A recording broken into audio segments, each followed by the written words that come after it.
It is a continuation of the bad mom's story, but at Christmas time, and their moms arrive. I mean, that pretty much says it all. The audience is going to go to the theater thinking, this is going to be fun.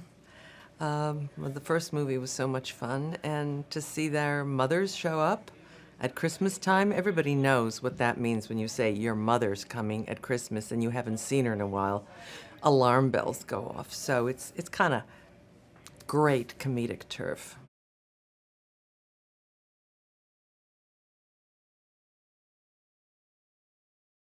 Amy's not measuring up in terms of how Christmas should be, so Ruth is just going to, okay, I'm making some phone calls, and then they arrive and just redecorate the house, all in blue and silver. And Amy keeps saying, but that's not how I want to do Christmas. And Ruth keeps saying, no, this is the way it really should be done, and this is the way the children really want it to be done. And if you really want to be happy, this is how it should be done. It's that presumption that mothers have that they know what the tradition is and they know how to make people happy.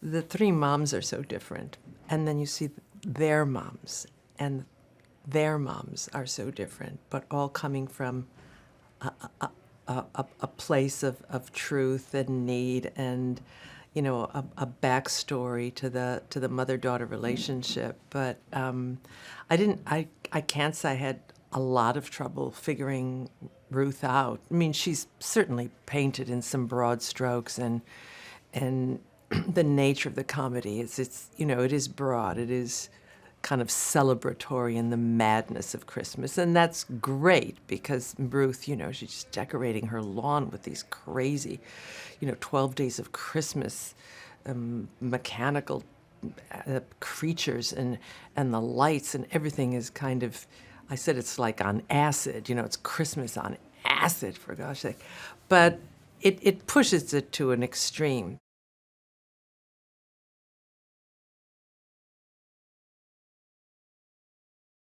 You see how much she loves her grandchildren. And with them, she can be softer and more vulnerable. She's always giving them inappropriate gifts, but she's always wanting to please them. And she clearly just really always wants to,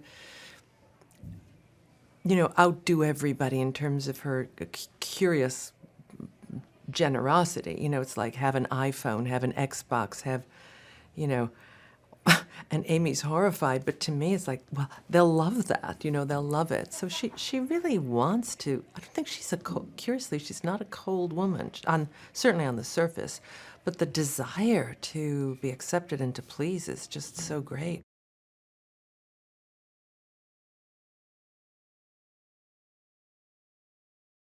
Peter and I live near each other in Connecticut, and we were in our first big Broadway hit together. His first Broadway hit and mine, and it's never been equaled because it was a play that won the Tony Award that year, written by Tom Stoppard and directed by the great Mike Nichols. And Jeremy Irons and Glenn Close were the leads, and the young, utterly dashing Peter Gallagher was in it, and he had just gotten married, and I had just gotten married right before rehearsals started. And so, we you bond in the course of a 8-month run, but he's someone who's like a theater actor with whom our paths have crossed, although we've not worked since then, except on The Good Wife. He did play a story arc on The Good Wife, but yeah, he's one of the great guys, and in the theater, and perfect foil for me.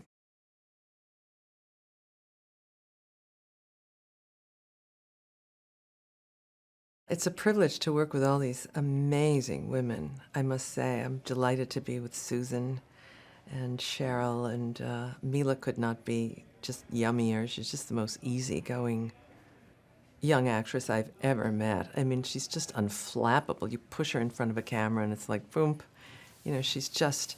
And of course, Catherine and I did a long run of a Broadway farce called Boeing, Boeing with the great actor Mark Rylance, and she played a stewardess and I was a French maid. And so Catherine had just had a baby, so we lived through a lot together, Catherine and I didn't know Kristen. But, you know, it's just a great group of women, and for 6 women in a cast, we all get along. There's no craziness. All the crazy happens in front of the camera. Hey, Vali here. Well, if you are like me and love movies, stick around as I have some awesome movie trivia for you. For its American release, the first 20 minutes of Trainspotting had to be redubbed to make the Scottish accents more intelligible. Whilst filming The Hunger Games, Jennifer Lawrence accidentally kicked co-star Josh Hutcherson in the head, knocking him out cold and giving him a concussion. Jennifer. Benedict Cumberbatch recorded his screen test for Star Trek Into Darkness at his best friend's kitchen using an iPhone. Bill Murray was originally considered for the role of Han Solo in Star Wars.